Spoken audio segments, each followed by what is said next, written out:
Ya, pernah nggak sih kalian terpikir dari banyak mata uang di dunia, ini yang menjadi mata uang dunia atau mata uang internasional?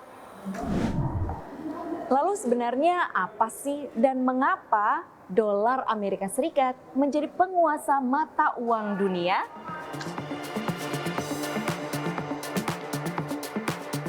Pada periode awal koloni di Amerika, uang logam yang berasal dari Eropa adalah alat tukar yang paling populer. Penggunaannya bahkan lebih disukai daripada emas batangan asing.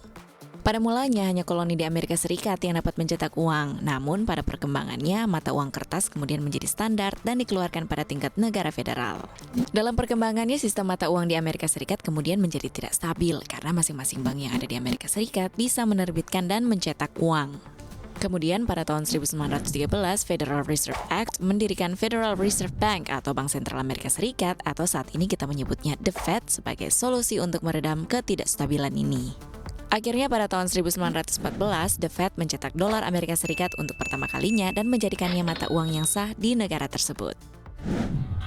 Oke, kalau sekarang kita sudah tahu sejarah dolar Amerika Serikat dan kenapa The Fed didirikan, lalu bagaimana dolar Amerika Serikat ini menjadi mata uang dunia? Pada tahun 1914, ekonomi Amerika Serikat sudah mengungguli ekonomi Inggris sebagai ekonomi terbesar di dunia. Akan tetapi, pada waktu itu Inggris masih menjadi pusat perdagangan dunia dan transaksi sebagian besar menggunakan pound sterling dari Inggris. Selain pound sterling, emas juga digunakan sebagai standar mata uang untuk menciptakan stabilitas dalam pertukaran mata uang di dunia. Setelah Perang Dunia I berakhir, ekonomi negara-negara di dunia mengalami kehancuran kecuali Amerika Serikat. Akhirnya banyak negara meninggalkan standar emas sehingga mereka dapat membayar belanja militer dengan uang kertas yang menevaluasi mata uang mereka termasuk Inggris. Inggris pada akhirnya menyerah pada standar emas pada tahun 1919, menghancurkan rekening bank pedagang internasional yang berdagang dalam pound. Dan untuk pertama kalinya, Inggris harus meminjam uang loh ke Amerika Serikat.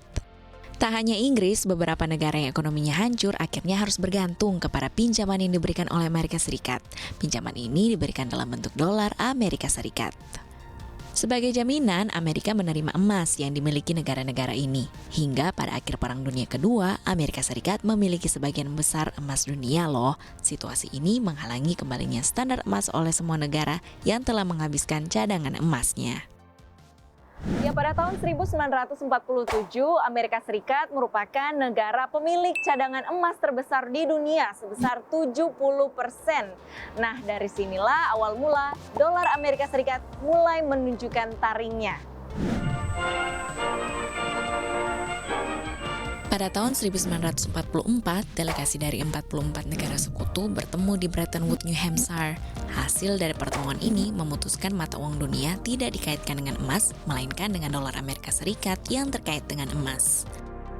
Sebagai hasil dari perjanjian Bretton Woods, dolar Amerika Serikat secara resmi dinobatkan sebagai mata uang cadangan dunia yang didukung oleh cadangan emas terbesar di dunia.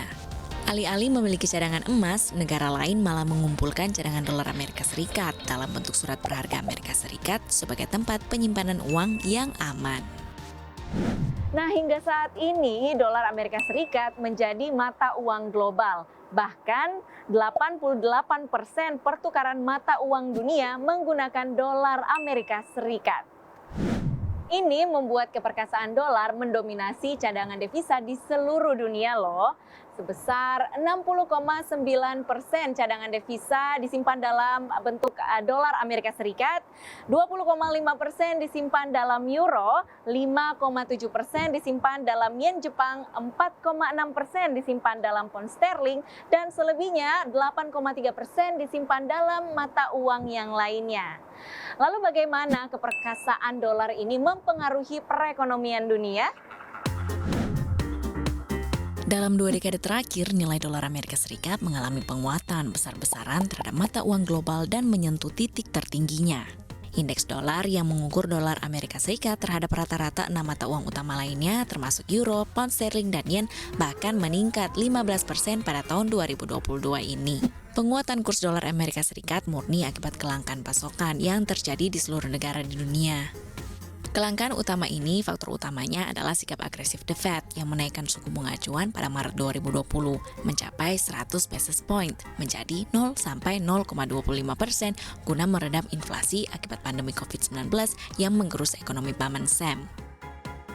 Kenaikan suku bunga ini membuat pengembalian investasi pada aset berdenominasi dolar Amerika Serikat seperti obligasi menjadi lebih menarik karena dikategorikan sebagai safe haven aset yang diburu investor dunia saat atau setelah terjadi krisis. Istilah kata dolar Amerika Serikat sekarang sedang berbondong-bondong balik ke kampung negeri asalnya. Ini membuat kelangkaan dolar Amerika Serikat. Ditambah ketegangan politik antara Rusia dan Ukraina memperparah inflasi negara Paman Sam mencapai rekor tertinggi 9,1% pada Juni 2022 sejak 40 tahun terakhir. Ini membuat The Fed berkali-kali menaikkan suku bunga sebesar 75 basis point menjadi 3,75% sampai 4% tahun ini. Di sisi lain, karena umumnya penjualan minyak dan komoditas di dunia seperti logam dan pangan diperdagangkan dalam kurs dolar, ketika dolar menguat, harga komoditas ini pun meningkat dalam kurs lokal. Di Kenya misalnya, mata uang shilling jatuh ke rekor terendah terhadap dolar Amerika Serikat, harga BBM pun naik hampir 40% sejak awal 2022. Dan ketika harga energi atau bahan mentah naik, harga barang-barang pun meningkat baik bagi konsumen maupun bisnis dan memicu gelombang inflasi global.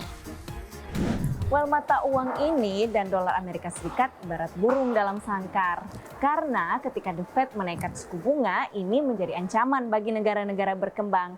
Karena negara-negara berkembang banyak meminjam uang dalam bentuk dolar Amerika Serikat. Lihat saja Argentina yang tengah mengalami krisis hutang karena meminjam dalam bentuk dolar Amerika Serikat sebesar 29,4 triliun dolar Amerika Serikat. Ya, hingga saat ini dolar yang disebut sebagai safe haven dijadikan bentuk simpanan bagi sebagian orang.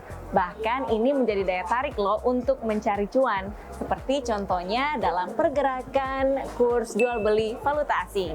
Bagaimana? Anda tertarik untuk menyimpan dolar? Dari Jakarta, Astrid Nicolin dan Joshua, Tim Liputan CNBC Indonesia.